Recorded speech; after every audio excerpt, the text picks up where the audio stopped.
I'm back.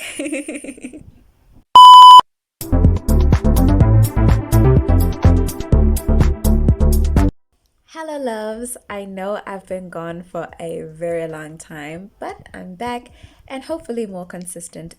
Here are the products that I'm going to be using in today's video. I start off with some coconut oil. I like to use this coconut oil to lubricate my hands, and it also makes it easier for the comb to slide through the braid as I take it out. Next, I have this ragtail comb that I actually won't be using in this video, but it's here for vibes, and I think most people use this. Me, on the other hand, I prefer to use toothpicks to take out my braids. Don't ask me why.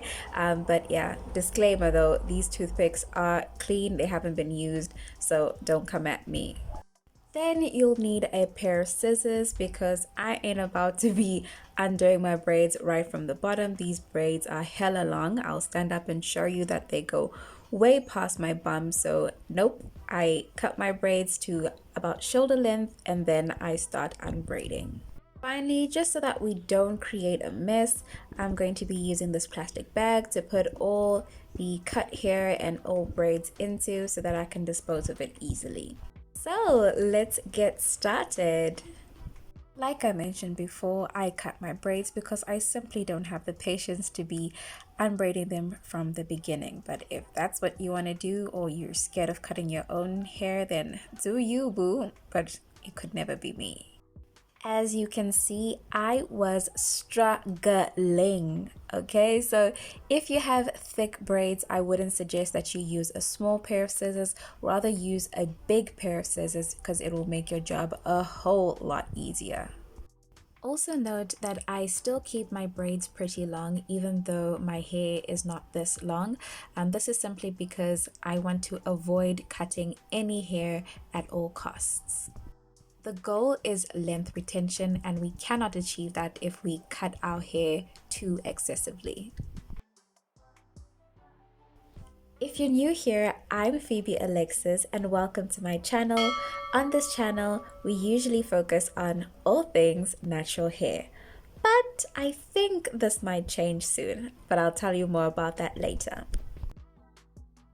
Okay, I know I'm looking a little crazy right about now, but I can guarantee you that once upon a time, these braids looked fly as hell. Shout out to my sister for doing them for me.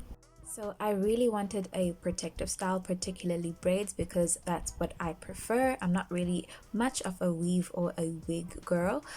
So I wanted some jumbo braids because I felt that it was going to be quick and easy to do. And I think she nailed this Kay Leroy, I think that's how you say her name, inspired look. Okay, so this is my method of how to take off a protective style as safely as possible with minimal shedding. So notice that I'm starting off by using a toothpick to take out my braids at the bottom. And then once I reach the point where my hair begins, my own natural hair begins, then I use my fingers to take out the rest of the braid. It goes without saying that you should be very gentle with your hair because your hair has been in the same state for a few months, or just a month in my case, and so it is still pretty delicate. So it's best to use your fingers to detangle your hair and to unbraid your hair because using other tools such as combs can snag and pull your hair, and that can cause breakage. So my takedown process is kind of repetitive, so for the next few minutes you're going to hear me rant about the natural hair community. I think the name protective style is a little bit misleading because people think just because they have a protective style in their hair, this means that they can just neglect their hair care altogether, and this is false. Having a protective style in no way means that you should neglect washing your hair regularly and following a natural hair regime. Another thing about protective styles is that you really have to make a conscious effort to look after your scalp, because during a protective style, your scalp is the most exposed. I find that it helps me to oil my scalp on a regular basis, and I also actually use grease on my scalp as well, even though the natural hair community says otherwise. I really find that grease really helps me retain length and grow my hair. But if this doesn't work for you, you don't have to do this.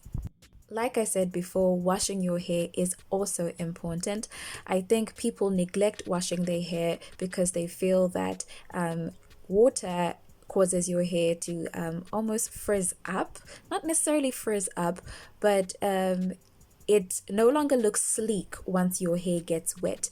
And I think most people like that very neat look. Me in particular, I'm not necessarily a fan of the sleek look.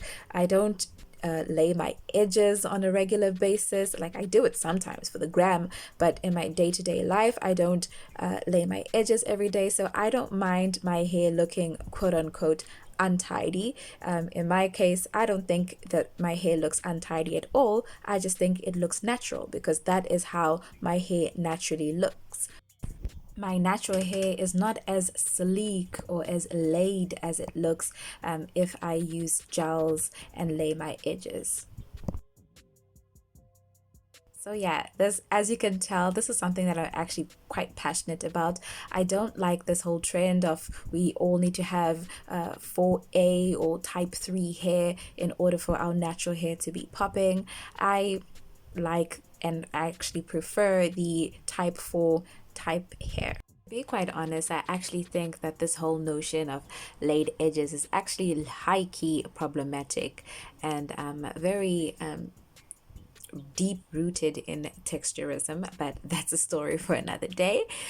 Comment down below if you want me to give my unpopular opinions about natural hair. Child, because there's so many, starting with the hair typing system. So just to recap what I do to take down my braids safely. So I start off by using a toothpick to unbraid my hair up until a certain point. Once I reach the beginning of my own natural hair, I use my fingers to finish taking the rest of the braid out. Okay, I also simultaneously use my finger to start to detangle my hair so that when I detangle my hair properly at a later stage, it's easier to get through.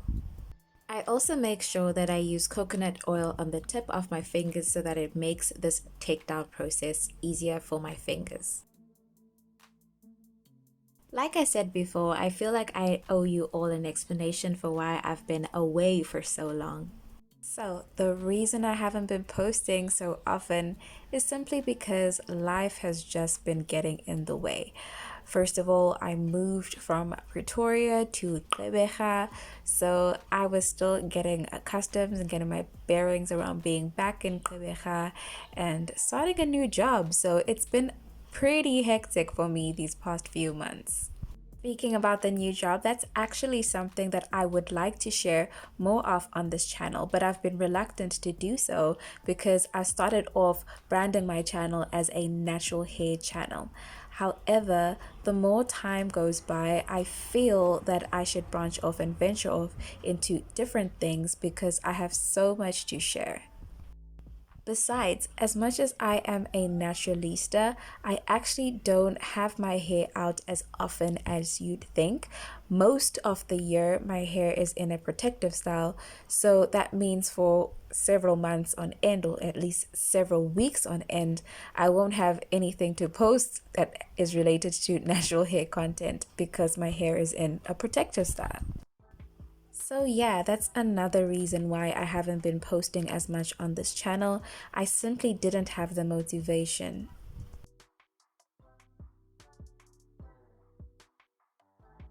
So we are done. This is what my hair looks like straight after taking out my protective style. It took me about maybe an hour or two to undo these braids. Yeah, I took some breaks in between because my neck was getting sore. But yeah, this is the final result. My hair is super dirty and kind of tangled. So I will give you a follow-up video of me detangling my hair. Stay tuned. If you enjoyed this video and you would like to see more videos from me, then please subscribe to my YouTube channel. Make sure to like and comment as well, and I'll see you on the next one. Bye, loves.